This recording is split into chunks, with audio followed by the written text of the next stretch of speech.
Thousands of migrants are living under a bridge in Del Rio, Texas. That's about 150 miles west of San Antonio.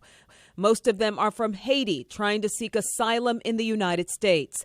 Families say they left out of fear after a series of natural disasters, the assassination of the country's president, and a sharp rise in violence. But they didn't come directly to the U.S.-Mexico border. Thousands of Haitians went to South America after the 2010 earthquake. The New York Times first reported that Haitians were offered humanitarian visas to some South American countries as low-wage workers. According to Brazil's government, Haitian migration hit a peak of 17,000 in 2018. Chile's peak was in 2018 as well, when the government issued 126,000 visas to Haitians. Those numbers have since plummeted due to stricter immigration regulations, economic instability, and discrimination.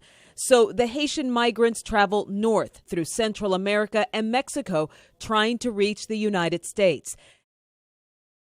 And that brings us to where we are now. Morgan Young joins us here in studio to bring us the latest. And there are still thousands of people sleeping under that bridge in Del Rio tonight. Yeah, Izzy, this afternoon, the Valverde County judge said just about 8,600 of the 15,000 migrants are still there. Some were taken to be processed into the U.S., others were deported.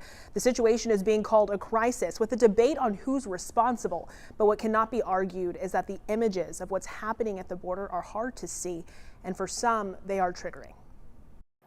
It's hard to imagine. It's every, negative emotion that a human being can feel. These pictures, these videos make it so we don't have to. Seeing the babies, seeing parents going through that river. Rose Pierre helps lead the Haitian Social Circle in Dallas. And in the past 3 months, there has been a lot of chaos going on in Haiti. Unstable after the president was assassinated, still reeling from an earthquake that killed more than 200,000 people, livelihoods destroyed. Pierre says there are so many reasons as to why these people feel that there isn't anything to return back home to. The U.S. started flying migrants back to Haiti over the weekend.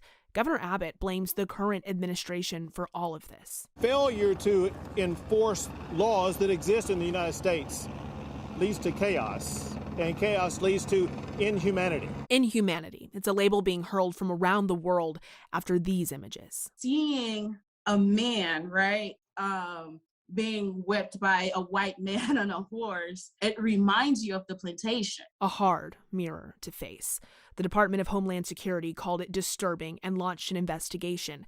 The Border Patrol chief defended his agents. We do not know who are the smugglers or who are the migrants, so it's important that those Border Patrol agents maintain a level of security. If you are targeting Texas to come to, we're going to show up in force and shut down the border. Who do you hold accountable? Who do you hold accountable? There may not be a clear answer to that.